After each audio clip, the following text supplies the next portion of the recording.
ইতিহাস, ঐতিহ্য, লোকসাহিত্য, সংস্কৃতির সন্ধানে কেন্দুয়ার পথে অনুষ্ঠানে আপনাদের স্বাগতম জানাই। আমরা এসেছি আশুইজি ইউনিয়নের বিখ্যাত গ্রাম বুগিয়া।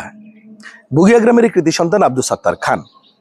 আমার পিছনে যার কবর এবং এই কবরকে কেন্দ্র করে একটি মাজার প্রতিষ্ঠিত হয়েছে।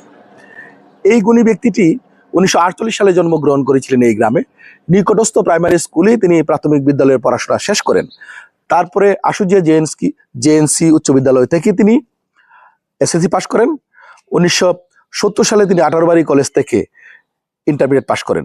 অতঃপর 1973 সালে কবি নজরুল কলেজ ত্রিশাল থেকে তিনি বিএ পাশ করেন। এর মধ্যেই 1970 সালে তিনি মদনপুর স্কুলে সহকারী শিক্ষক হিসাবে শিক্ষাদান শুরু করেন। 1975 সালে তিনি লক্ষ্মীগঞ্জ উচ্চ বিদ্যালয়ে সহকারী শিক্ষক হিসাবে পাঠদান করেন।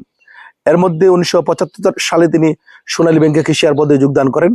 1977 সালে 9 জুন তিনি এই দিন দুনিয়ার ভাবগাম্ভীর্য ত্যাগ করে তিনি আল্লাহর শানে তার সংসার ধর্ম পরিত্যাগ করেন।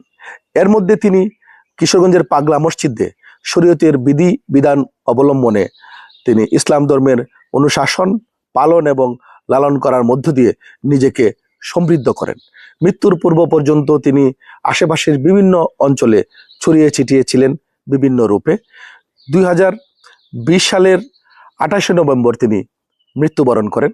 তার মৃত্যুকে ঘিরে রয়েছে নানা ধরনের রহস্য। ভক্ত অনুরাগী শুভাকাঙ্ক্ষীদের কেন্দ্র করেই এখানে প্রতি বছর ওরস শরীফ উদযাপিত হয় তার জন্ম এবং মৃত্যু দিনে।